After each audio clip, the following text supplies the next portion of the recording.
Olá, pessoal, bem-vindos a mais um episódio do FLcast, o podcast do Fórum da Liberdade. Meu nome é Fernanda de Gasperim, associada do IEE, e vou estar com vocês nessa edição do podcast. Essa é a terceira temporada e dessa vez vamos trazer para a nossa audiência histórias e trajetórias das pessoas. E falando em Fórum da Liberdade, a próxima edição já tem data marcada, dias 4 e 5 de abril de 2024. O Fórum é o maior evento de debates da América Latina e acontece anualmente em Porto Alegre desde 1988. E do momento que esse episódio for ao ar, a gente já vai estar com a venda de ingressos aberta. Então, quem tá ouvindo, corre lá na bio do Instagram e garante teu ingresso já e a gente se vê no fórum. E quem está apresentando esse episódio comigo é a associada do IEE, Milena Pedroso. Bem-vinda, Milena. Obrigada, Fernanda. É um prazer estar aqui contigo e com essa mente brilhante que é o professor Paranaíba. Muito obrigada por aceitar o nosso convite, professor. Olá, obrigado. Nosso convidado especial desse episódio é o escritor, professor e doutor e economista Adriano Paranaíba, mais conhecido como Paranaíba. E um grande amigo meu, um grande amigo nosso do IEA e do Fórum da Liberdade. Bem-vindo, Adriano. Aê, olha aí. Obrigado pelo convite, Fernanda, Milena. Muito bom estar aqui com vocês.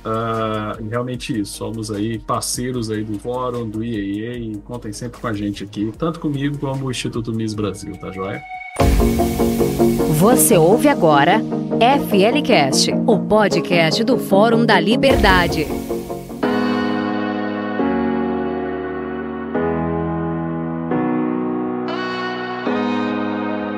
E aí, para começar, o Paranaíba é doutor em transportes, mestre em agribusiness, é professor de economia, gestão financeira e transportes turísticos do Instituto Federal de Goiás, é vice-presidente do Instituto Mises e já tem publicado um livro pela LVM, que é o Transportar é Preciso, mas hoje a gente vai explorar um pouco mais esse novo lançamento dele, que é um livro sobre Rothbard. Eu dei uma introdução aqui, mas a nossa audiência sabe que a gente tá aqui para contar histórias e trajetórias das pessoas e a gente não lê a biografia delas. Então, Paranaíba, te convido a contar para nossa audiência um pouco da tua formação, as tuas áreas de atuação, como surgiu o interesse no liberalismo ou libertarianismo, você que nos diz aí, e especialmente essa parte de Rothbard. Legal. Essa parte de falar da minha carreira, minha esposa, quando eu falo isso, minha esposa chega, olha e fala assim, quero ver o que você vai falar dessa vez. Porque eu fugi um pouco do padrão da formação acadêmica, que é muito comum, as pessoas fazem uma disciplina, né? Por exemplo, pegar economia, faz economia, mestrado em economia, doutorado em economia, pesquisa em economia. E eu tive uma carreira bem, assim, heterogênea, vamos dizer assim. Mas o interessante é que sempre foi conduzido por uma pesquisa para realmente buscar compreender o funcionamento dos mercados, né? Então, quando eu fiz minha faculdade de economia, minha pesquisa principal era sobre essas distorções causadas pelos incentivos fiscais, naquela época especialmente CMS. Levei isso para o meu mestrado, olhando, como eu sou de Goiás, olhar isso numa ótica do agronegócio, como isso influencia a formação, como isso influenciou a formação das cadeias agroindustriais, principalmente no centro-sul brasileiro, aqui Goiás, Mato Grosso do Sul. E foi bem aí que surgiu o interesse pelo liberalismo, porque eu via que a teoria que eu estava estudando não estava batendo com a realidade, não. A teoria que sempre se estuda, né, motivada aí pelos economistas cepalinos, pessoal da Unicamp, eram pensamentos de que o Estado foi quem trouxe a agroindustrialização para o Brasil. Então, o Brasil desenvolveu o agronegócio porque houve incentivos fiscais, houve a mão do Estado. E, levantando os dados para a minha pesquisa, eu vi que o movimento de agroindustrialização foi anterior às políticas de incentivos fiscais e incentivos de agroindustrialização. Então, ao ver que as contas não batiam, você dá um passo atrás e fala assim, eu devo estar com um referencial equivocado. E aí fui buscar autores que tinham um pensamento que não eram aquele até então, baseados principalmente no marxismo, os Kalekianos, né, que são os principais nomes ali dentro da Unicamp, né, que a gente estava bem próximo, né, eu era muito próximo ali. Eu tinha um orientador de graduação que estava no IPEA e ele era da Unicamp, estava até organizando para fazer meu doutorado na Unicamp. E E aí, nesse meio tempo, visitando o IPEA, que eu ia sempre no IPEA, levantar dados, pegar alguma coisa aqui, outra ali, me falaram assim, olha, eu tava num evento, não esqueço nunca desse dia, eu tava num evento e falaram assim, olha, tem aquele cara ali, Adriano, ele é maluco, ele joga pedra em avião, ele é doidão.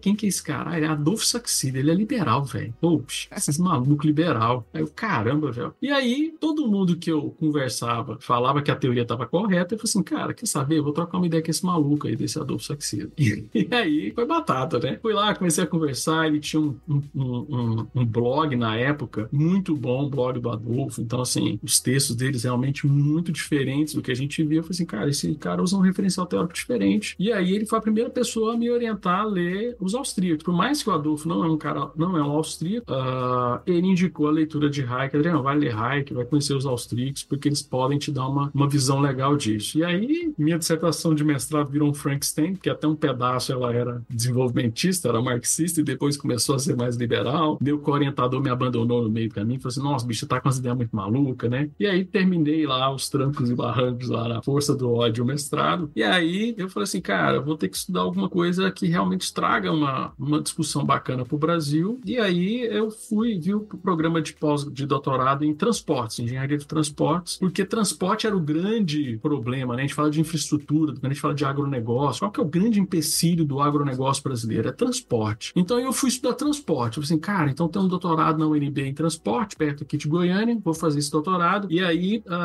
eu entrei para discutir rodovia, né? Meu projeto era sobre rodovias, infraestrutura, essas coisas e tal. E aí eu me envolvi num grupo de pesquisa que discutia mobilidade urbana. Na época, a UNB estava fazendo uma parceria com a College de Londres, e lá tinha um pessoal que fazia umas discussões muito interessantes de mobilidade urbana. E aí eu acabei entrando em mobilidade urbana e me apaixonei. Achei um assunto sensacional, mudei minha linha de pesquisa na minha tese e acabei concluindo minha tese sobre mobilidade urbana, né? E nesse período foi bem bacana, porque eu pude descobrir pessoas que pensavam sobre liberalismo na academia e que não eram envolvidos com o liberalismo, né? Então, assim, foi uma experiência bem legal de ver pessoas que realmente querem pesquisar as ideias da liberdade. Então, por exemplo, o primeiro livro que eu organizei foi um livro mais acadêmico. Eu juntei pessoas que falavam sobre diversos modos de transporte na ótica liberal, então pessoas de Portugal, do Brasil, né, do Canadá. Então, assim, você vê que tem brasileiros pesquisando com a pegada liberal, e nós estamos falando de uma época que a gente contava, assim, quem falava que era liberal, que tinha doutorado no Brasil, você contava aí no máximo uns 10 caras, né? E hoje, graças a Deus, você já tem muita gente levando o liberalismo, principalmente a escola austríaca, como linha de pesquisa dentro das universidades. Isso está trazendo aí um crescimento bem sustentável. Não na velocidade que a galera quer uma mudança para ontem, mas eu olho bem otimista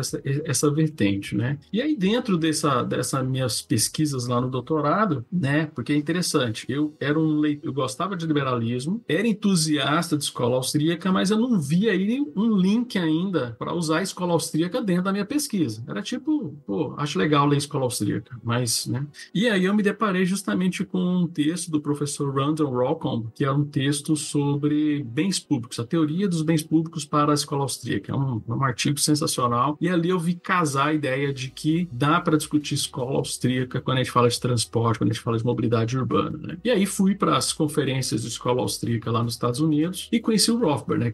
Não o Rothbard, né? Porque o Rothbard morreu faz tempo, né? Infelizmente fazem mais de 27 anos que o Rothbard nos deixou, mas pude ter um acesso, porque que até então a gente tinha poucas traduções do Rothbard no Brasil. Se não me engano, a gente só tinha Anatomia do Estado e a Ética da Liberdade traduzida do Rothbard até então. Isso era mais ou menos que ano, Adriano? Cara, nós estamos falando em 2015. Tá. Não muito longe, não muito longe. É recente, né? É uma coisa assim, uma convergência assim, bem... Estamos falando aí de menos de 10 anos que a gente vê, que a gente começou a ter esse acesso.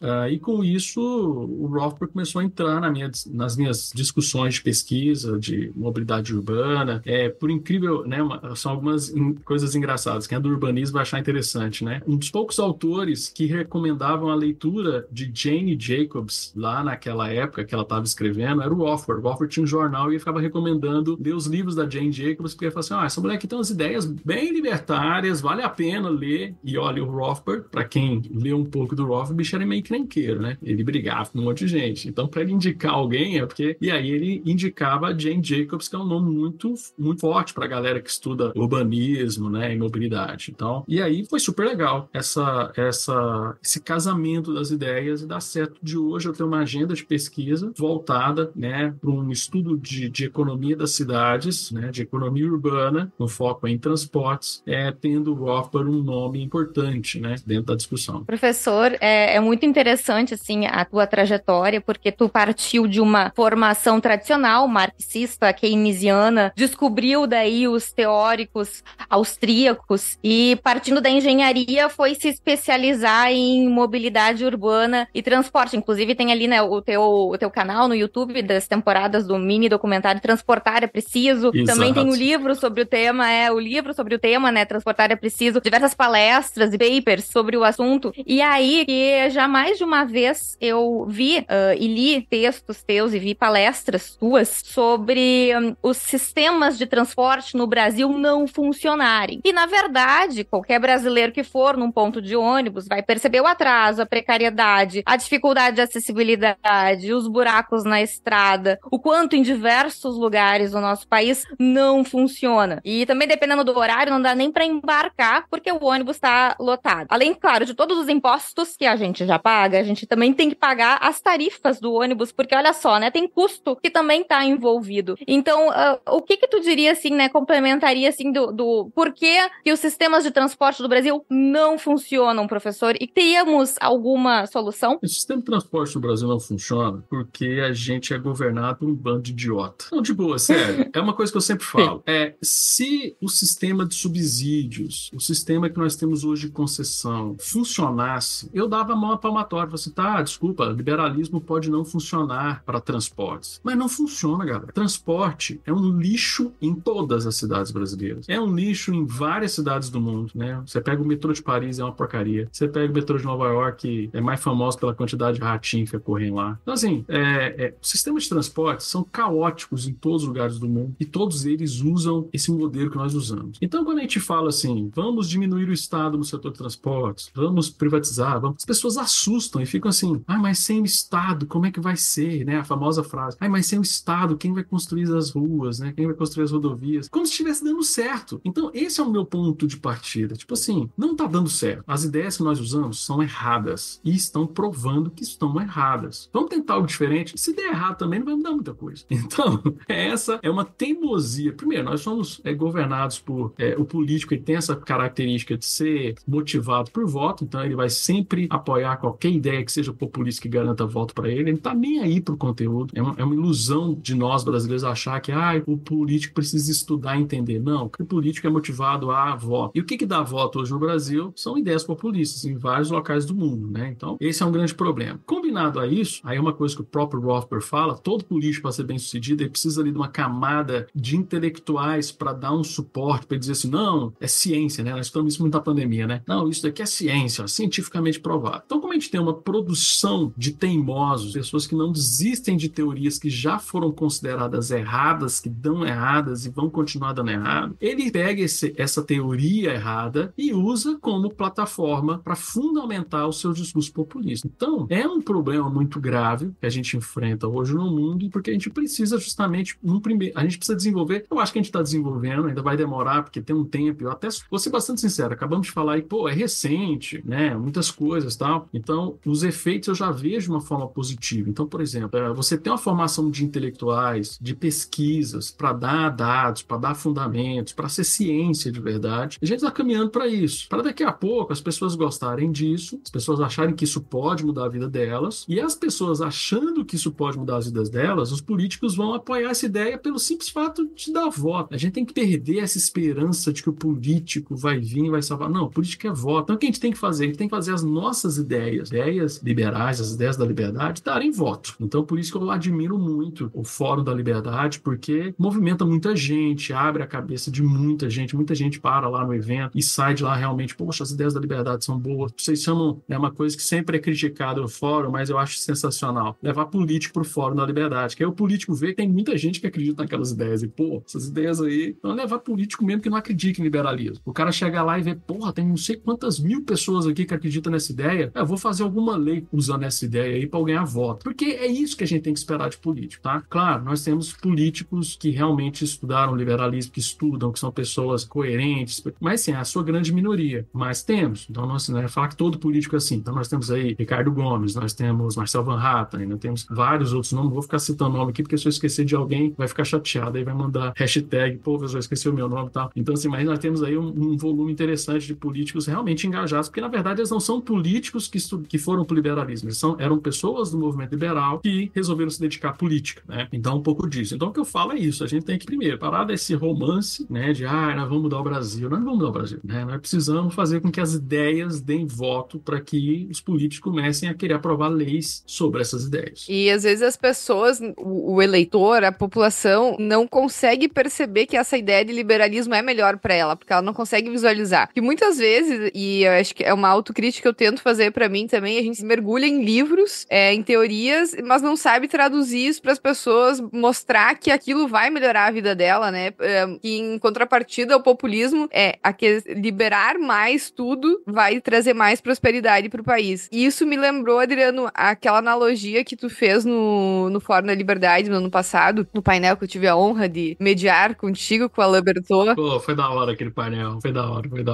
Foi sensacional. E lá tu trouxe uma analogia, tu falou, voltando um pouquinho, na verdade, tu falou que a Jane Jacobs, o Rothbard, indicava, né? E eu sou arquiteta de formação, eu fiz mestrado no urbanismo, e a Jane Jacobs é usada como um manual marxista também, que é muito curioso, né? Então, quando eu te perguntei, a gente tava lá no México, e eu te perguntei, Adriano, quem que eu posso ler de liberalismo relacionado ao urbanismo? Tu falou, a Jane Jacobs. Ah, mas como assim? Se ela é usada lá pelos marxistas, como é que fecha? E aí eu fui ler de novo com outro olhar, porque como tu, eu também não conseguia enxergar essa ligação da minha área de atuação com o liberalismo, né? E também não sabia explicar para as pessoas. E na palestra no passado, tu traz aquela analogia da favela brasileira com o Santorini, que poderia ser a Costa Amalfitana, poderia ser vários casos, né? E que é basicamente a ordem espontânea nas cidades. Então é um conceito de liberalismo, mas a gente vê ali na prática que é a mesma coisa, né? Então, para quem não assistiu a palestra do Adriano, sugiro que depois que terminar o episódio, vá lá no YouTube e assista a palestra completa. Mas, Adriano, comenta um pouco mais sobre essa analogia que tu faz e como que a ordem espontânea é de fato a formação das cidades, como tu enxerga isso?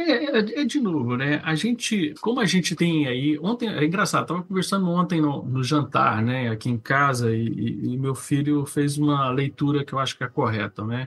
Como a gente tem um volume de informação da internet, mas esse volume da internet é de conteúdos recentes, certo? Então a gente não conhece uma série de coisas do passado. Por exemplo, a gente fala, temos que acabar com o Banco Central. Por exemplo, pegar o Milei que falou, tem que acabar com o Banco Central. Muita gente acha isso absurdo. Gente, o Banco Central mais antigo é de 1600 e pouco. Tipo assim, a gente da era moderna, nós vivemos mais de 1600 anos sem banco. Então, Banco Central. Por que é um absurdo imaginar que não tem Banco Central? E a mesma coisa das cidades, né? As cidades, elas foram criadas dentro de uma lógica de ordem espontânea, de acordos privados entre as pessoas, de alocação de espaço. E o urbanismo vai ser muito recente, né? Vai ser lá de Napoleão III, lá que você começa a ter os planos do governo querer decidir, então, onde é que vai ficar as coisas na cidade. Não, então vamos sair destruindo tudo aqui, e agora aqui é uma grande avenida, aqui vai ter um museu, aqui vai ter restaurantes, aqui vai ter, né? Então, a gente pega aí Brasília, né? A grande cidade planejada, né? Você tem um lugar para tudo, né? E as pessoas não têm noção de que as cidades não eram feitas assim. Isso é uma coisa extremamente recente do mundo moderno, né? E aí nós estamos falando mais recente do que a própria ideia de Banco Central. O planejamento de cidades é extremamente recente. A disciplina, o urbanismo, né? Ele vai surgir aí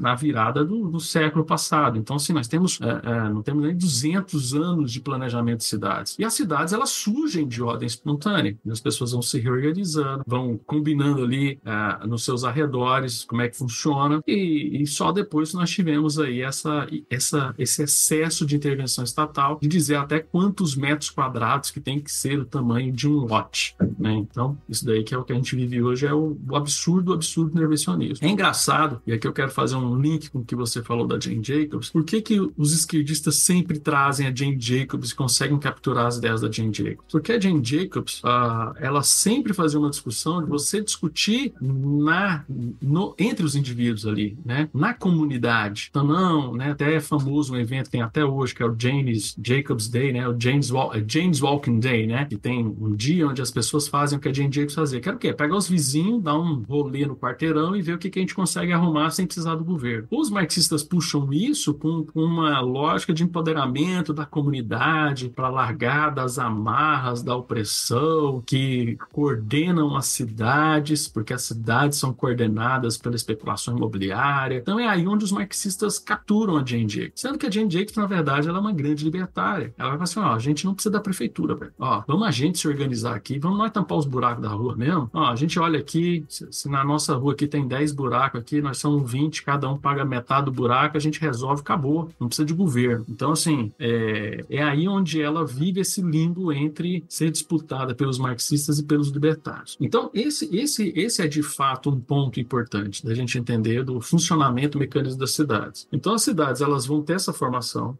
espontânea, e aí, de novo, né, a gente pega lá Santorini, que é lindo, maravilhoso, todo mundo queria viver, mas a única diferença que Santorini tem das favelas do Rio de Janeiro é realmente a questão da pobreza. A diferença, a ocupação do uso do solo, a forma como o uso do solo é organizado, é perigoso na favela até o uso do solo ser melhor organizado do que em Santorini. Santorini você tem que entrar dentro da casa da outra pessoa para subir na outra, assim, né? Um trem meio malucão, né? Mas tem dinheiro, todo mundo ali tem um iate ali no pé do morro, né? Lá no mar azul maravilhoso, então ninguém dá muita atenção para isso. Então o grande problema é esse, é a pobreza. E aí as favelas, elas têm um outro problema. Qual que é o problema? A favela ali é resultado de pessoas que foram expulsas do planejamento. Então, com o excesso de planejamento das cidades, você coloca muita regra, vai ficando caro você ter uma casa na cidade. Por exemplo, nós temos, não sei qual que é o plano diretor de Porto Alegre, por exemplo, e quantos metros quadrados mínimo é um terreno. Se você pega um terreno e fala que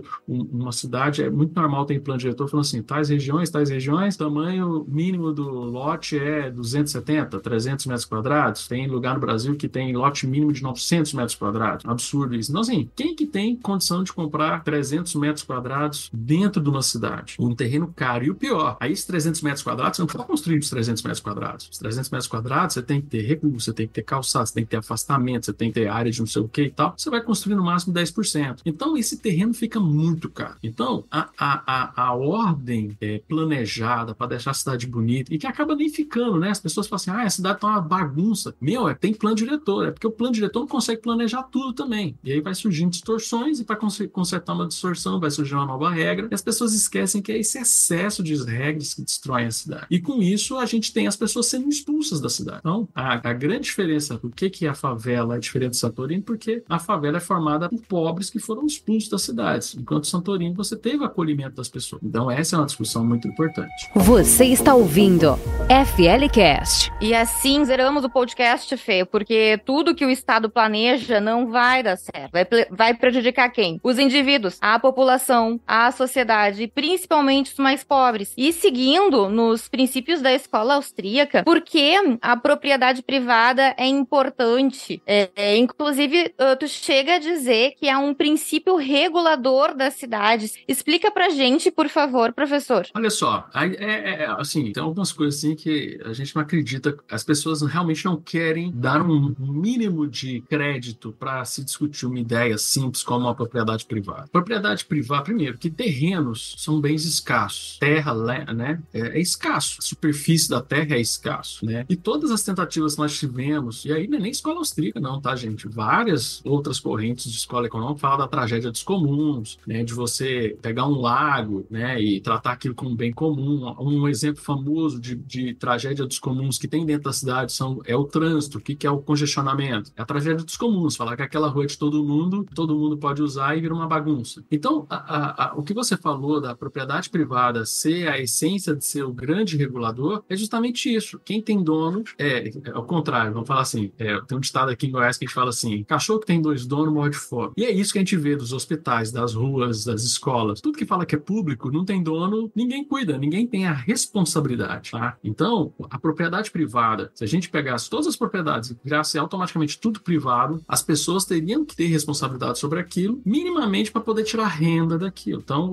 e como é que ele tira renda? Oferecendo aquilo, né, para as pessoas, preços que as pessoas estão dispostas a pagar na qualidade do serviço que você está oferecendo. Então, a propriedade privada seria uma excelente solução para as ruas da cidade, seria uma excelente solução para o meio ambiente, né? Vamos parar de destruir quer parar de destruir a Amazônia? Privatiza a Amazônia. Dá para um dono ali e o cara vai cuidar. Por quê? Porque ele não vai deixar nem ficar entrando lá e ficar fazendo garimpo ilegal. sair destruindo árvore, desmatamento ilegal. Então, esses são pontos importantes. E as cidades, né, eu tenho até um paper antigo meu publicado na revista Mises, acho que foi lá na 4ª edição da revista Mises, onde eu faço essa proposta de privatização das ruas das cidades. Não no desenho de concessão, né, mas uma ideia muito parecida com a própria Jane Jacobs, né? A gente, não tem como uma pessoa ser dono de um bairro, de uma rua, de uma quadra. Vamos transformar aquilo numa associação, numa empresa de cotas. Cada um tem o seu direito, dependendo do quanto que você tem de propriedade privada, para definir a sua participação nas decisões daquele bairro, né? A gente transforma aquilo lá no fundo, dá para fazer bastante com uma SPE, e aí todo mundo entra com a participação naquilo. De repente você tem interesse, por exemplo, você mora num bairro, mas você trabalha em outro, então você teria interesse de ser cotista da SPE, responsável pela avenida ou pelo transporte público que vai levar você do seu trabalho até a sua casa. Então você vai adquirindo cotas de responsabilização, e aí é uma cota não de... Porque assim, dá um passo atrás. Quando a gente fala em propriedade privada, a palavra privada no Brasil, ela tem um significativo muito mais de privativo do que de privado. Então, elevador privado é o que ninguém pode usar, só uma pessoa pode usar. Então, quando a gente fala em privatizar algo, a primeira coisa que as pessoas pensam é, mas como é que os outros vão acessar, né? Então, o privado, na verdade, é você dar uma responsabilidade. A pessoa, você vai ter alguém para dar uma multa se aquilo não funcionar, né? Você vai realmente ter skin the game naquilo, e a pessoa vai ter interesses de melhorar a oferta daquele bem, que no caso é a terra, a propriedade, o piso, né, da cidade, a rua, o asfalto, viaduto, né? Uma vez eu dei uma apresentação de um trabalho em Portugal, onde eu falava dá pra gente privatizar viaduto, né? O cara, mas como é que vai privatizar um viaduto? Vai pôr uma cancela no viaduto? Não, você pode fazer a área em volta do viaduto, você pega toda aquela área em volta do viaduto e o cara pode explorar aquilo, ele mete um shopping center debaixo do viaduto, ele utiliza melhor aquilo, né? Enquanto hoje os viadutos que são públicos, o que são? São cracolândias ali, as pessoas não. É o pior lugar da cidade, é os viadutos da cidade, né? Então, a bagunça na cidade. Então, vejam, a ideia de ser privativo não é na ideia de ser exclusivo, que é o que os marxistas, comunistas falam, os socialistas, né? Mas na ideia de alguém ser responsável por aquilo. Se aquilo não está funcionando, alguém vai ser responsabilizado. E muitas vezes, perder dinheiro é a pior punição para alguém que está dentro do regime capitalista. Então, assim, não precisa da gente nem criar uma câmara de arbitragem para penalizar quem não oferecer bem a rua. Se o cara não oferecer bem a rua, alguém vai oferecer um sistema viário melhor, e ele vai perder dinheiro na oferta daquele bem dele, e ele vai ser punido não pela lei, mas pela lei do mercado, não pela lei do jurídico, mas pela lei de mercado. Então é um pouco disso que dá para a gente pensar, quando a gente pensa em propriedade privada para cidades. E Adriano, agora voltando um pouco para tua carreira, tua atuação, não sei como definir essa parte, mas hoje tu é vice-presidente do Instituto Mises, né? E aí queria saber como é que tu foi parar aí, um pouco da história muito breve do Instituto Mises, não vai dar para contar tudo aqui, mas como é que é a atuação para quem não conhece o Instituto Mises? Conta para nossa audiência um pouco. Vamos lá, o Instituto Mises Brasil, então, está completando seus 17 anos de idade. É um think tank, ou seja, uma associação com o objetivo de difundir as ideias da escola austríaca para as pessoas que querem estudar a respeito de ideias de livre mercado, né, de redução do Estado, da opressão, da coerção estatal na vida das pessoas. Então, com esse propósito, o Instituto Mises foi fundado pelo nosso presidente Hélio Beltrão, e ele, desde então, buscou transformar o Instituto num lugar para trazer e ter ali no Instituto um porto seguro para acadêmicos. Então, começou com as conferências, escola austríaca, pós-graduação, revista acadêmica, o site do Mises, né? A gente tem um compromisso de todo dia um artigo novo ser publicado. Então, é essa a ideia, esse é o propósito do Instituto Mises, ser esse porto seguro de conteúdo para quem quer estudar liberalismo. Então, é até uma discussão interessante de falar, né? Muitas pessoas falam assim, a gente quando olhava 10 anos atrás, a gente só viu o Instituto Mises Brasil falando de liberalismo, né? Aquela coisa da Dilma, do menos Marx, mais Mises, né? Que lá impulsionou muito o Instituto Mises. E hoje muitas pessoas falam assim, mas a gente não vê tanto o Instituto Mises, a gente vê hoje outros muitos institutos, né? Eu fico muito tranquilo em dizer assim, cara, o papel do Mises é fomentar outros institutos, fomentar. Então, assim, a preocupação do Mises não é ser o maior instituto do Brasil, não, mas ser o maior formador de institutos, né? De formar gente, formar. Nós temos nossa pós-graduação, temos aí a Rede Liberdade, que é uma rede formada de uma série de institutos. O Mises Brasil está sempre promovendo formação para as pessoas envolvidas nesses institutos. Então, essa é a ideia. Então, todo mundo que conta alguma história de movimento liberal, em algum momento, ou leu alguma coisa no nosso site, ou fez algum curso nosso, ou fez algum summer, ou foi em alguma conferência nossa. E dali vem um start. Então, a gente tem muitas histórias bonitas de pessoas, de grandes projetos que estão acontecendo hoje no Brasil, que quando você fala, a pessoa, é porque eu vi uma palestra do Hélio. É porque eu vi um negócio no site do Mises. É porque eu fui na conferência do Mises lá atrás e achei da hora e quis me envolver com isso. Então, esse é o grande papel do Instituto Mises. Esse salvaguarda de conteúdo, né? Esse porto seguro acadêmico de conteúdo de escola austríaca para quem precisa desenvolver suas atividades em liberalismo, né? Então, aí voltando aí à história, né?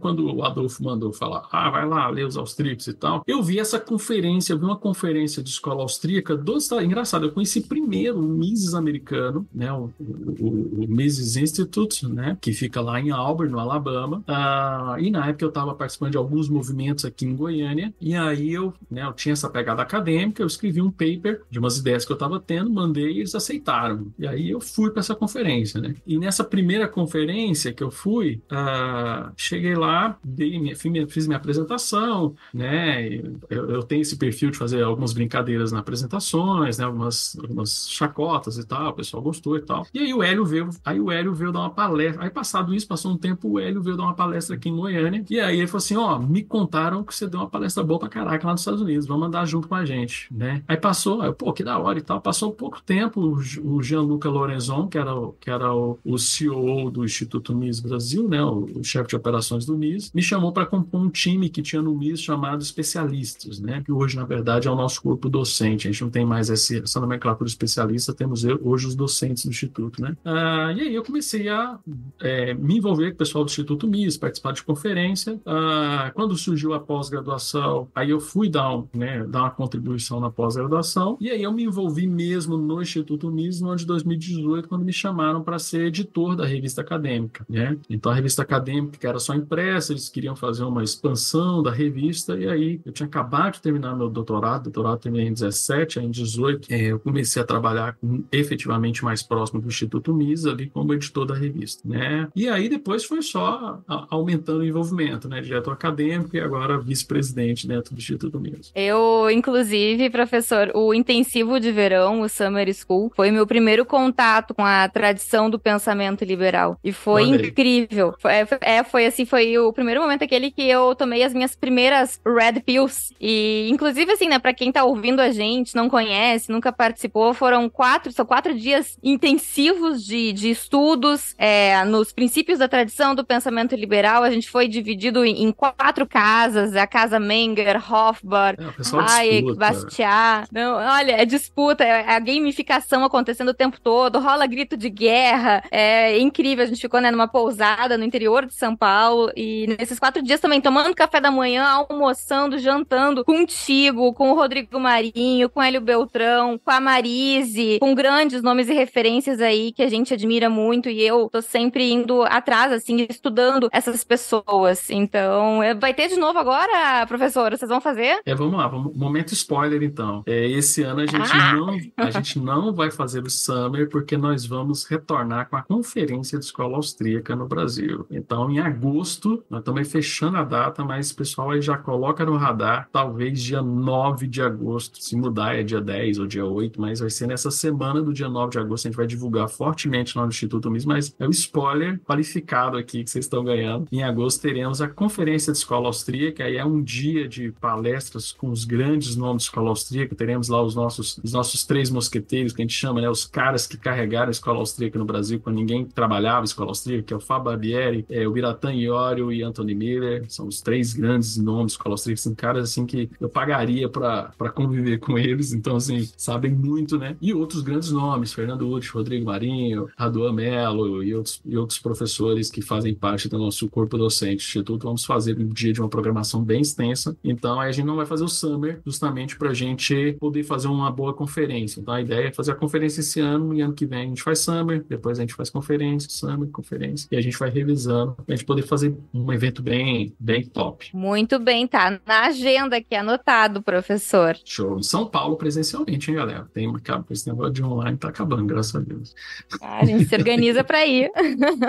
Tem que ir. Você está ouvindo FLCast. E antes da gente falar, então, da tua nova obra, professor, que foi sensacional, a tua palestra também no Fórum da Liberdade, eu acho que todo brasileiro que precisa trabalhar e enfrentar os horários de pique do trânsito se identificam com essa tua abordagem, que foi o final da tua fala, do gato da Alice. O que ele falaria para ela se ela tivesse perdida no meio da Pinheiros, em São Paulo? O gato ia estar em cima do viaduto, ia olhar pra Alice e ia falar o que mesmo pra ela? Não adianta, né? O trânsito não vai deixar você ir pra lugar nenhum, né? Não adianta nem você querer ir pra algum lugar. É diferente do gado da Alice, né? Que dependendo do que você quer ir, aí você escolhe o caminho. Aqui não tem jeito de escolher o caminho. Você vai estar preso nesse trânsito infernal.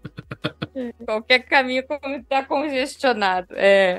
Qualquer caminho vai estar congestionado. E não importa, como é que era a frase? Não importa o caminho que você faça, ele vai estar congestionado. Exatamente. E aí, assim, é a ode ao fracasso do planejamento, né? De novo, não é o fracasso só do planejamento, mas é o fracasso da gente burocratizar ao extremo o planejamento. Então, você tem burocratas que nem se conversam e estão decidindo coisas que influenciam o outro. Então, quando a gente fala de urbanismo, a galera do urbanismo não conversa com a galera dos transportes, meu. E toda cidade é assim. Então, assim, você tem uma rede de burocratas, uma rede de gente pensando na cidade, que cada um está fazendo um projeto maravilhoso para si, mas que está sabotando o resto da cidade. Então, esse é um modo paradoxo que nós temos, né? Eu falo assim, Adriano, mas a cidade está uma bagunça. Alguém tem que planejar melhor a cidade. Eu falo assim, não, a cidade está uma bagunça pelo excesso de gente planejando a cidade, né? Às vezes, não, então você tá defendendo uma cidade fascista, então vamos mandar todos os burocratas embora e só um decide? Não, aí piora, porque esse cara não vai saber a necessidade de todo mundo. Então a ideia é o que? É você deixar com que as regiões, né? São Paulo fez isso porque é gigante a cidade, né? De criar subprefeituras. Vamos dividir as cidades, vamos, né? O tal bairro, vamos dar autonomia para esse bairro aí, ué. Ele se vira. Tem bairro que quer que tenha prédio alto. Tem bairro que a galera lá não quer ter prédio alto. De boa, sem problema. Não é pra falar assim, tem que construir arranha-céu. Não sei, cara, os moradores daquela região querem? Vocês não querem, bicho. Deixa os caras sem prédio, mano. Mas tem que ter região que a galera que se quiser fazer prédio, elas vão poder fazer prédio. O grande problema é que quem não quer fazer prédio assume lá uma diretoria da cidade e coloca no plano diretor que não pode subir prédio em lugar nenhum da cidade. Então esse é o grande problema. E aí os bairros vão, pela ordem espontânea, uns vão começar a prosperar mais que outros e as pessoas vão votar com os pés, que é algo que a gente vê, por exemplo, nos Estados Unidos. Tal estado tá dando errado, a galera sai de tal estado e vai para Flórida. Califórnia tá dando errado, o pessoal tá indo para Flórida, tá indo pro Texas, vai para Delaware. As pessoas votam com os pés. Então, os habitantes de uma cidade também podem escolher os locais pelo sucesso que eles vão oferecendo para os seus habitantes e não pelo planejador central que tá ali. Eu sou suspeita para falar, poderia ficar mais umas 3 horas aqui falando de planejamento urbano, Adriano, o dia todo, né, Fernanda? A gente ficaria horas, os dias todos, porque é um assunto que a gente gosta, a gente é apaixonado nisso e é engraçado como um pouco que você fala isso para alguém, as pessoas falam, nunca tinha parado para pensar nisso. Eu, cara, por quê? Porque a gente tem essa memória recente de que, mas sem prefeitura, como é que vai organizar a cidade, né? Então as pessoas acham que, até acham o contrário, tinha que planejar mais para a cidade começar a dar certo. É falta de planejamento que tá tendo na cidade, por isso que ela é assim, com problemas. Mas na verdade é que as pessoas nem param para pensar na cidade, né? Pensa que a cidade é coisa de engenheiro, de arquiteto, de político. Mas na verdade, todo mundo vive na cidade, né? Então acaba afetando todo mundo. Aí tu começa a falar e as pessoas vão percebendo onde é que tá o problema. E que elas vivenciam esse problema, na verdade, né? Esses problemas acabam afetando elas. Mas a gente tá aqui pra falar do teu mais novo lançamento também, Adriano. Sim. Que é o livro sobre o Rothbard. Olha aí, para entender Rothbard, Adriano Paranaíba com a clássica gravatinha. Que o professor também usa bastante, né? Nossa, eu fiquei surpreso. Esse livro aqui, eu não dei pitaco na parte editorial, de arte, de conteúdo e tal, conteúdo no sentido de que papel que vai usar, que fonte vai usar, quais as cores, o projeto gráfico, né? E aí, quando me mostraram, eu fiquei super feliz, porque, poxa, ficou assim, super legal, porque é o que meio que me liga com o Rothbard, essa questão da gravata borboleta, né? Eu só tinha escrito que não precisaria ter o teu nome na capa. Eu conseguiria reconhecer que é da tua autoria, porque a gravata tá perfeita, muito assertiva com a tua figura. Exatamente. O óculos, né? O óculos é a gravata borboleta, né? Então... Com certeza. Palmas pro pessoal do Projeto Gráfico. Manda parabéns aí, Adriano. Mas aí a gente tá curiosa pra saber aqui, Adriano, por que Rothbard? A gente sabe, conhece que tu gosta muito dele, mas a nossa audiência talvez não sabe. Dentre todos os autores, por que tu escolheu falar sobre ele? Bem, vamos lá, né? O Rothbard, ele vamos dizer assim, conquistou quando ele cumpriu um papel que eu achei que era um pouco do meu papel como professor, né? O Rothbard foi um cara, né? E até uma injustiça com ele, eu falo um pouco disso no livro, que as pessoas falam assim, o Rothbard é o cara que fala imposto é roubo, não tem nada de ciência e tal, não sei o quê. E é um grande engano. O Rothbard foi um cara que produziu muito na academia, deu aula em universidades, fez 2 doutorados, foi convidado pelo Milton Friedman para compor lá o corpo de Chicago. Ele não foi porque estava justamente terminando a grande obra dele, Indivíduo, Economia e Estado. Tem a tese de doutorado dele sensacional, né, sobre pânicos econômicos nos Estados Unidos. Então, assim, ele tem uma carreira acadêmica muito forte,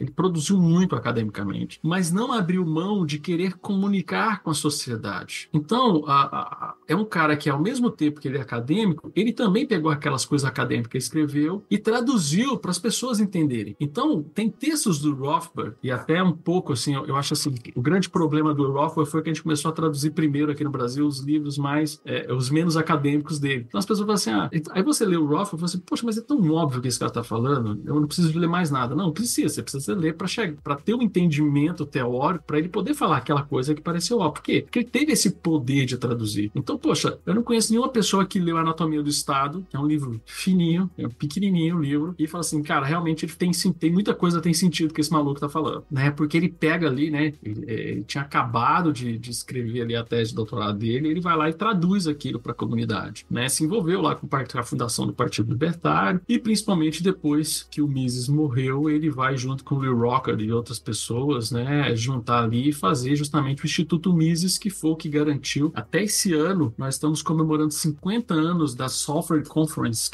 que foi a conferência que os caras reuniram depois que o Mises morreu para resgatar a escola austríaca nos Estados Unidos. Eles fizeram uma conferência, chamou o Kirchner, a galera, Salerno e tal. Vamos fazer uma conferência de escola austríaca para reaquecer a escola austríaca na comunidade acadêmica. Então, ele foi esse cara que puxava a galera para fazer essas coisas. Esse ano está comemorando 50 anos esse evento, junto com 75 anos de publicação da Ação Humana, do Mises. Então, é um cara que sempre puxou as ideias a respeito de trazer a escola austríaca para a evidência, né? Então, muitas pessoas condenam ele e falam assim, ele não era acadêmico. Cara, vai ler os artigos acadêmicos. Ele fundou os 2 principais periódicos acadêmicos de escola austríaca que a gente tem no mundo hoje, foi fundado por ele. Foi o Quarterly Journal e a Review of Austrian Economics. Então, assim, é um grande pesquisador que saiu da Torre de Marfim sem deixar de ser acadêmico. Então, ele conseguiu transitar, né? E eu me identifiquei muito com isso, de ser um acadêmico, uma pessoa acadêmica, e quando dou minhas palestras, o meu objetivo não é ali ficar recitando citações e dados, é comunicar com as pessoas. Por isso que a gente dá as palestras, aí o pessoal coloca o Reels lá na internet, cara maluco, cara doido e tal, né?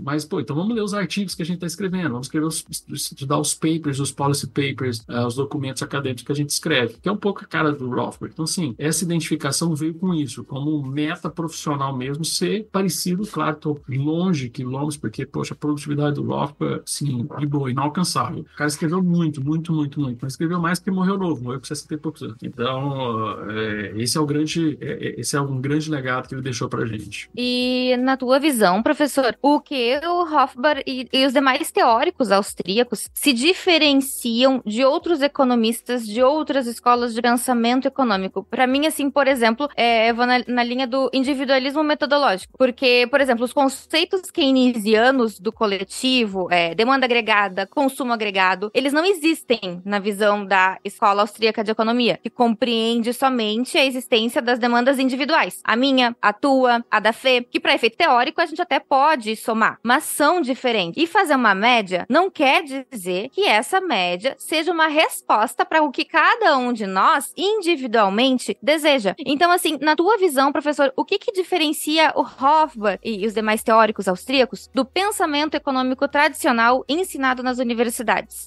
A grande diferença, Rothbard, Hayek, Mises, os austríacos, por mais que nós tenhamos grandes divergências, porque é ciência, né? Que a gente não é religião, é diferente dos marxistas, lá são religiões, não são ciência, porque todo mundo concorda com todo mundo, né? Aqui a gente ainda tem algumas discussõezinhas dentro da escola austríaca e tal, não sei o quê, de alguns conceitos, mas o essencial a gente entende, que é o que uma vez o Hayek falou. Um economista que só estuda economia não é um bom economista. Então, essa questão que você falou da média, da generalização, é porque os economistas se acovardaram. Isso é uma coisa que o Mises falava muito, né? Os economistas se acovardaram e ficaram ali com seus modelos matemáticos e entregaram para outras áreas de pesquisa as partes importantes do que ele chamou de praxeologia, né? Então, entregou a sociologia, entregou o direito, entregou a ciência política para outras áreas de conhecimento e ficou achando que a vida é fazer modelo matemático, modelo keynesiano para explicar a economia. Então, a grande contribuição da escola austríaca é poder retomar o que a economia era quando ela começou. É um conhecimento, né? Por exemplo, você pega os primeiros grandes tratados de economia, não é manual de economia, é princípios de economia política. Por quê? Porque não é só economia, é a ciência política, é o direito, né? Você pega essa galera mais antiga, você não tinha doutorado de economia, você tinha um doutorado de ciências políticas. O cara lá estudava algo referente a como se fosse um doutorado de economia, um doutorado de direito, um doutorado de filosofia e um de ciência política dentro de um doutorado só. E a gente abandonou isso. Então, por isso que as ciências econômicas, elas estão muito equivocadas, porque elas fizeram uma opção medíocre, né? Não batalharam pelas discussões sociológicas, pelas discussões filosóficas que estão por trás do pensamento, né? Que isso está até atrás do individualismo metodológico. O individualismo metodológico só reverbera que as pessoas pensam diferentes por motivações não econômicas, né? A gente pega o trânsito, né? Não adianta a gente planejar o trânsito da cidade porque eu vou saber exatamente aonde a pessoa vai parar. Não, às vezes ele precisa parar na farmácia para comprar fralda porque ele esqueceu na noite passada de comprar fralda no supermercado, então ele tem que parar na farmácia. É impossível um planejador pensar e planejar essa parada na farmácia do caminho para a escola. E é o que a gente faz no dia a dia, né? O que a gente menos tem é homos econômicos, porque nós somos realmente não dá para fazer uma previsão exata do que cada um pensa e querer, que nem você falou, fazer uma média. Então, sim, é aí onde a escola austríaca tem esse grande diferencial. Por quê? E aí é o mais interessante, porque foi a única escola que não abandonou a origem da economia. Então, sim, a única escola que não abandonou o que ela se propôs lá no começo, lá 150 e tantos anos atrás, foi a escola austríaca. Lá na Revolução Marginalista, quando Karl Menger criou lá os fundamentos do que a gente tem de economia moderna, foi a única escola que se manteve. Então, se você pega a história da economia, você vai vendo surgindo um monte de escolinha, né? É porque o cara foi criando uma ideia aqui, foi criando escola nova. A única que está é a escola mais antiga que a gente tem, é a escola austríaca, porque ela manteve as suas propostas. Você está ouvindo FLCast. As suas perspectivas de como fazer ciência. E o teu livro em específico, Adriano, é pra quem já conhece muito Rothbard? É pra quem nunca leu nada? Por que as pessoas têm que ler teu livro? Vamos lá, o meu livro tá muito interessante. Contar a historinha do livro. A editora LVM, esse ano, ela fez fez uma coisa sensacional. Foi a tradução do famoso livro do Rothbard, que é o melhor livro do Rothbard, é o Man Economy State, ele traduziu Indivíduo, Economia e Estado, e fez uma revisão em Governo e Estado, né, que era uma continuação. O Rothbard queria que fosse um livro só, mas os caras se publicaram separado e tal. E aí a editora estava querendo um livro para ensinar Rothbard para a galera, né? Tipo assim, um livro básico para a pessoa, para tipo assim, motivar o cara a ler aquele livrão gigante, né? Que é maior que a Ação Humana, né? O pessoal tem medo de Ação Humana, porque agora não vira o livro do Rothbard, que é maior, né? Então, o que é interessante do meu livro é que eu fiz um livro e coincidiu, aí foram assim, coincidências incríveis que acontecem na vida da gente. O Javier Milei vai ser o único político que a gente conhece que vai falar de Rothbard, né? Sai Rothbard no G1, né? O Javier Milei, o político, fala do Rothbard e tal. E eu estava ali já finalizando um livro, né? Que a editora tinha pedido, explicando quem era o Rothbard. Assim, o objetivo não é uma bibliografia, mas assim, um guia de estudo mesmo. Ó, se é para ler em um livro pequeno, eles me proibiram, ó, não pode passar de 100 e tantas páginas, para justamente animar a pessoa a pegar, ler uma linguagem bem simples, para as pessoas conhecerem o Rothbard e saber se eu quero estudar mais esse lado do Rothbard, que livro que eu leio, para onde que eu vou, de que jeito que eu vou. E aí eu fiz esse livro com realmente uma cara de introdução ao Rothbard, né? Eu quero conhecer o Rothbard, eu leio o livro do Adriano. E aí eu fiquei muito feliz porque eu recebi feedbacks, né? Tem grandes amigos que estudam Rothbard, que são assim, os caras que sacam muito de Rothbard, pegaram o livro e falaram assim, cara, gostei do seu livro. Caramba, né? Eu achei que eu ia levar porrada desses caras, porque os caras, Adriano, faltou você falar isso daqui do Rothbard, faltou isso daqui, faltou. E muita gente que tem um conhecimento amplo e vasto de Rothbard tá me dando um feedback legal. Falei assim, nossa, Adriano, ó, um livro que explica direitinho mesmo, isso aqui vai ajudar muita gente a conhecer Rothbard. Então, para você que conhece o Rothbard, é um livro legal, porque eu trago algumas coisas bacanas. Por exemplo, eu entrevistei nesse livro, tem um capítulo, uma entrevista que eu faço com o professor Walter Block. O professor Walter Block foi o único coautor do Rothbard. O Rothbard não escreveu com ninguém, ele escrevia tudo sozinho. A única pessoa que ele escreveu junto foi com o Walter Block. E eles eram muito parços um do outro e tal, não sei o quê. Os dois eram do Brooklyn e tal, então essas coisas. Então, eu falei, cara, vou entrevistar o Walter Block, conversei com o Walter Block, não, Adriano, bora, achei a ideia da hora. E aí tem uma entrevista onde ele vai contar as coisas, contar detalhes da vida do Rothbard e tal. Nada de revista contigo, tá, pessoal? É mais assim, detalhes acadêmicos da vida do Rothbard. E eu vou dando um passo a passo das leituras do Rothbard, que é importante ler, né? Os fundamentos das ideias rothbardianas, né? Falo também de alguns erros do Rothbard, né? O próprio Walter Block, na entrevista, a gente comenta que, pô, não é uma divindade, né? Foi um acadêmico, foi um ser humano, cometeu alguns erros, né? Então, alguns erros, ele também fez questão de reforçar e repetir os erros, então a gente fala desses erros, de algumas coisas que ele também cometeu. Então, assim, a ideia é bem apresentar o Rothbard para quem não conhece e para quem conhece, de repente, ver uma visão pessoal minha do Adriano apresentando o Rothbard, que é uma coisa bem legal também, que eu acho. Professor, tô muito curiosa para ler o seu livro. Eu vou querer com dedicatória. Olha aí. E por que Rothbard é tido como o pai do anarcocapitalismo? Para os leigos que estão nos ouvindo, o que seria o anarcocapitalismo? Então, o que é importante é o seguinte, o Rothbard, ele é considerado... O que é o anarcocapitalismo, né? É justamente você ter uma economia coordenada pelo livre mercado sem a existência de Estado, né? Por isso que vem o anarco, não de anarquia, né? Mas de ausência de Estado, né? E o capitalismo, né? O livre mercado como coordenador da economia, como a gente falou agora há pouco. Na verdade, as ideias anarcocapitalistas já existiam, né? O Rothbard vai ser o que dá uma estruturada nessa proposta, onde ele pega os fundamentos da escola austríaca, a questão científica da escola austríaca, para reforçar isso, né? Uma construção do pensamento do indivíduo. Por isso que a editora LVM, quando traduziu Man, Economy, State, o óbvio do Google Tradutor é colocar Man, Economy, State, o nome do livro é Homem, Economia e Estado. Não é. O Man do Rothbard é o indivíduo. A pesquisa do Rothbard é o estudo do indivíduo. Então a editora LVM foi muito feliz quando ela colocou o nome do livro de Indivíduo, Economia e Estado para reforçar esse ponto de partida que o Rothbard faz. Então, quando ele pega a praxeologia de Mises, porque o Mises não era anarcocapitalista, tá, pessoal? O Mises, ele era minarquista, ele queria a redução do Estado, né? Achava importante o Estado ter algumas funções, tá? A mesma coisa do Hayek, um monte de gente da escola austríaca, Menger, Bumbacher, que não era libertário. Isso vai surgir justamente porque o Rothbard pega o conteúdo da escola austríaca e aplica essas ideias, né? De como a gente pensar numa sociedade onde a ordem espontânea, onde as coisas vão se organizar, onde a praxeologia é a ciência que vai determinar como é que as pessoas, não que determinar, mas identificar como as pessoas estão agindo para a gente conseguir organizar melhor a sociedade. E aí, com isso, surge o anarcocapitalista, o libertarianismo moderno de Rothbard, né? Mas a gente já tinha, como eu falei, pessoas que pensavam isso lá atrás, né? Você tem grandes nomes também que já pensavam isso. Então, ele vai ser o cara que vai dar essa cara nova, vai dar essa roupagem, né? Vai dar esse fundamento de escola austríaca para as ideias libertárias e vai criar esse libertarianismo moderno, né? Baseado nas ideias justamente de economia de mercado, onde o indivíduo deve ser regido pela questão da não agressão, da propriedade privada e esses fundamentos todos que ele consegue incorporar dentro da escola austríaca. Se o Rothbard tivesse no Brasil, Adriano, ele tivesse uma varinha mágica, ele pudesse eliminar coisas erradas que estão acontecendo. O que tu acha que ele eliminaria? Sei lá, umas 3 coisas, porque a gente sabe que é bastante coisa. Cara, assim, se a gente parar pra pensar, o Rothbard viveu numa época que não era muito diferente do que a gente está vivendo hoje, né? Então, assim, só pra gente fazer um comparativo, né?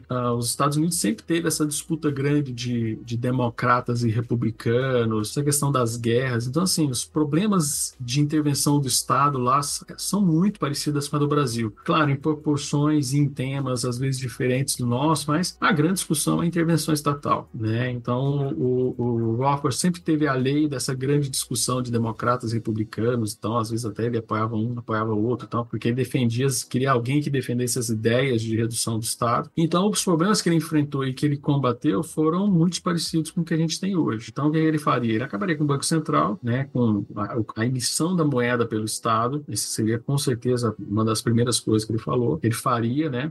Uma outra coisa importante que ele faria, realmente, por incrível que pareça, a gente acha que é uma discussão atual, mas o Rothbard já fazia essa discussão lá atrás, essa questão do identitarianismo, do woke, ele não usava esse nome woke, mas ele fazia essa discussão, né, das empresas não serem guiadas pelo mercado, mas ser guiados pelos interesses socialistas dos seus dirigentes, né? Então essa agenda identitária, essa agenda woke também seria uma coisa que ele, se pudesse, na época dele já teria feito. Ele escreveu muito sobre isso, né? Ele tinha um jornal que ele escrevia. O jornal era mais um magazine do que um jornal, né?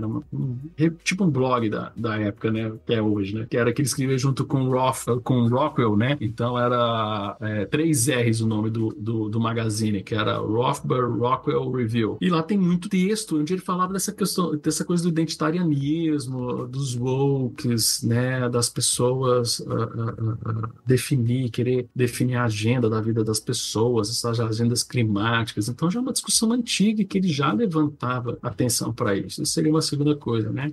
E no Brasil, com certeza, a terceira coisa que ele acabaria seria ali com a Praça dos Três Poderes, né? Praça dos Três Poderes ali, ele acabava na hora. Matei 3 coelhos numa paulada só, viu? E não vou ser bom que tá preso, tudo então. pertinho, né? Resolve rapidinho.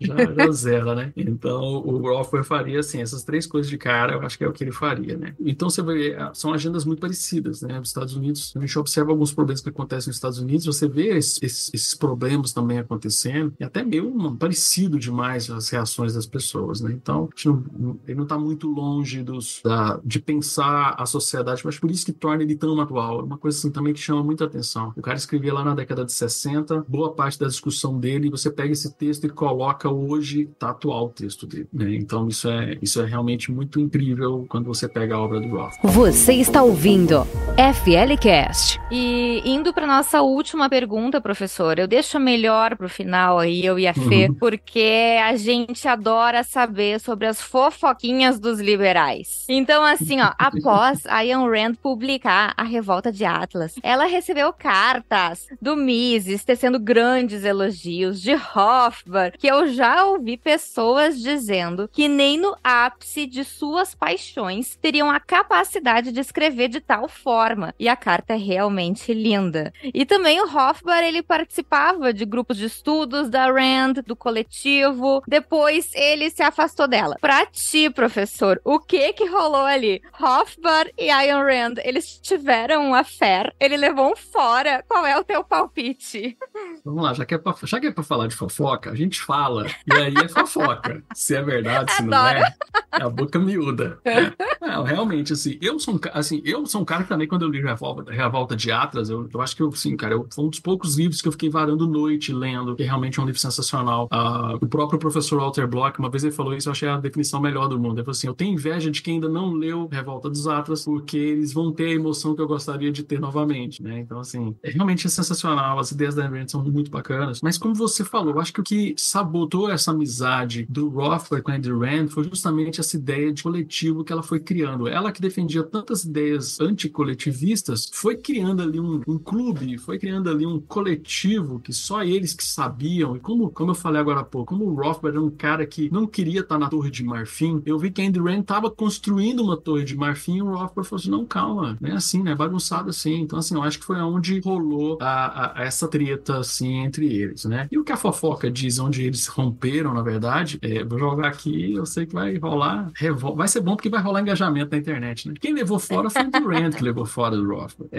O Rothbard é um judeu ateu, o judeu ateu é o judeu não praticante, né? Que casou com uma presbiteriana e era apaixonado na mulher dele e tal. E a Ayn Rand falou assim, como é que você é casado com uma mulher presbiteriana que adora um Deus, que não existe, essas coisas e tal. Aí o Rothbard falou assim, cara, a mulher é minha, a vida é minha, eu vou fazer o que eu quiser e eu vou continuar casado com ela. E disse que o negócio azedou depois desse dia, entendeu? Então, assim, a fofoca é essa, né? Agora, se aconteceu, eu não sei. Mas não foi nada assim. Quando a gente vê essas grandes personalidades rompendo, foi um processo de afastamento porque as ideias começam a não bater. E eu vejo um pouco disso. Eu vejo que a Ayn Rand estava construindo ali a sua torre de marfim, até com o objetivo, de repente, construir uma possível relevância acadêmica da filosofia que ela estava querendo construir, com objetivismo e tal. E o Rothbard estava fazendo um caminho oposto, né? De não, nós temos que sair da torre de marfim para as pessoas conhecerem essas ideias, né? Então, assim, eu acho que foi isso um pouco que deve ter rolado do processo de desentendimento entre eles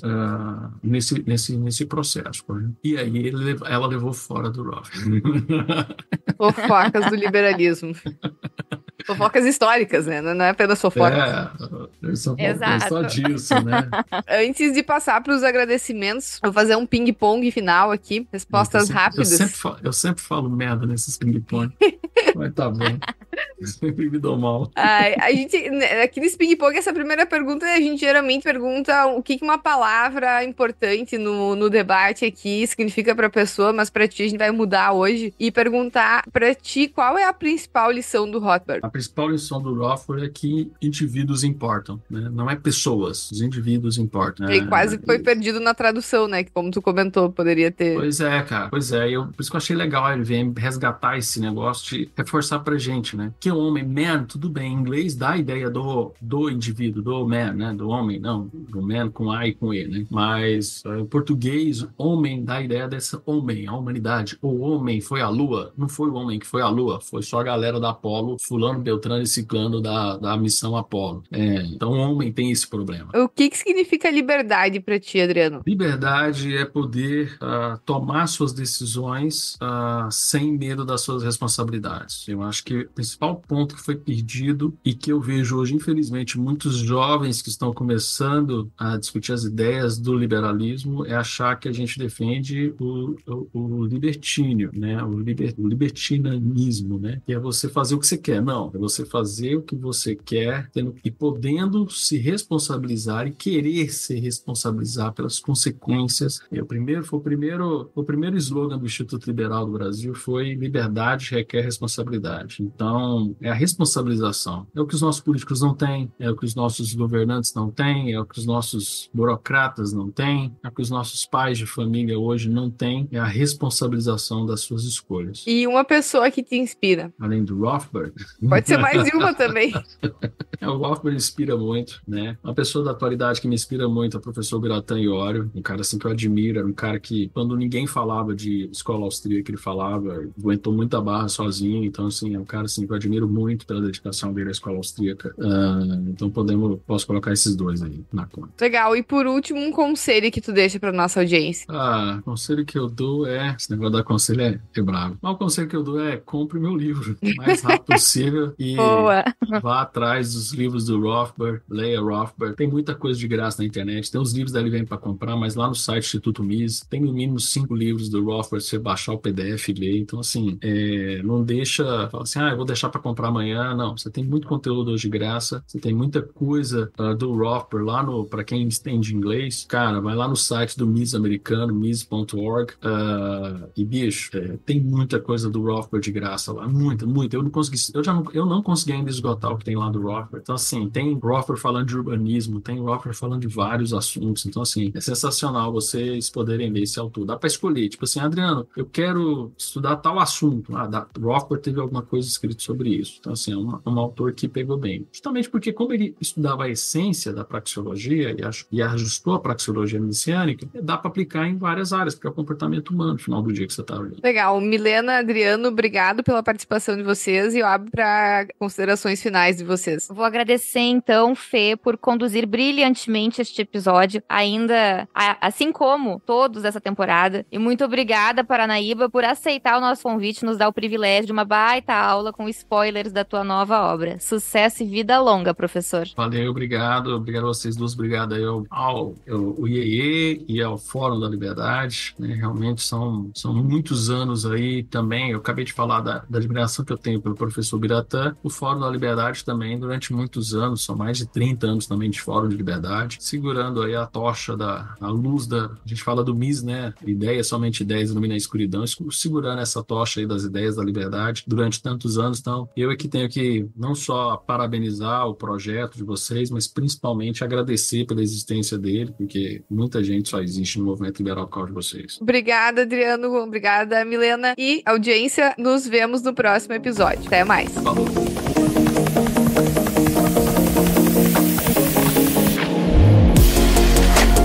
Você ouviu FLCast, o podcast do Fórum da Liberdade.